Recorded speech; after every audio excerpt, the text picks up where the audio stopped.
नमस्कार भाऊ ना आपल्याला कुठं कूलर आणणार मेडिकलसाठी काहून गेलं कारण भाव लागला ना भाऊ मध्ये उन्हाळ्याचा दिवस आहे. मग गेला आम्ही कूलर पाहिलं मोठा लग पण आमच्या इथे मेडिकलमध्ये जागा मग आम्हाला लहानसानच घ्यावं लागलं.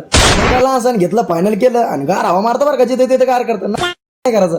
मग आम्ही निघालो मॉलच्या बाहेर आणि मॉलच्या बाहेर निघालो दादा गेला ना अंगठा म्हणजे ते म्हणत बरं का लाईक करून घ्या मग लाईक करून घ्या पाठवाडा आणि दादा मी निघालो गाडीवर टाकलं कूलर आडवं आणि लगेच मेडिकलला निघलोच होतं. आपल्याला दरवेळची कथा बरं का सिग्नल लागतं म्हणजे लागतं कुठं ना कुठं लागलं शिवणीला सिग्नल लागलं सिग्नल म्हणून बाहेर निघालं मेडिकलला गेलो मेडिकलला कूलर ठेवलं कोणा दानाचं घाण निघलं बरं का म्हणलं आता पण गार हवा खायची म्हणलं कूलरची.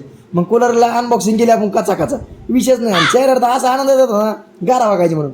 मग काय काढ सिंपणीचं कूलर बाहेर विषयच नाही भैया एवढं सगळे पण हवा कचून आणतं बरं का. मग काय बाहेर काढलं कपडे काढे त्याचे म्हणजे पन्नी काढी कंपनी बरं का विषयच नाही त्याचा. मग काय आता चालू करायचं म्हणलं पहिले गार आणावं काहून की कूलर आणलं म्हणल्यावर गोड झालंच पाहिजे असं म्हणत लगेच गेलो कुठं तर बदाम शेकच्या गाडीवर लगेच बदाम शेक घेतला आपला पार्सल आणि लगेच मेडिकलला आलो. मेडिकल येत नाही दादाच्या हातात देत नाही दादा म्हणलं दादा तेवढ्या पन्न्या काढते त्याच्या दादाने सांडून टाकलं ना. मग दादा काय साफ करीत बसला म्हणलं आपण आता मागं चालू लगेच मस्त घेतला आपण बदाम शेक उडून एक नंबर लागला बरं का खतरनाक आणि निघतो आपण घराकडं आणि तेवढं तुम्ही फॉलो करून घ्या बाय.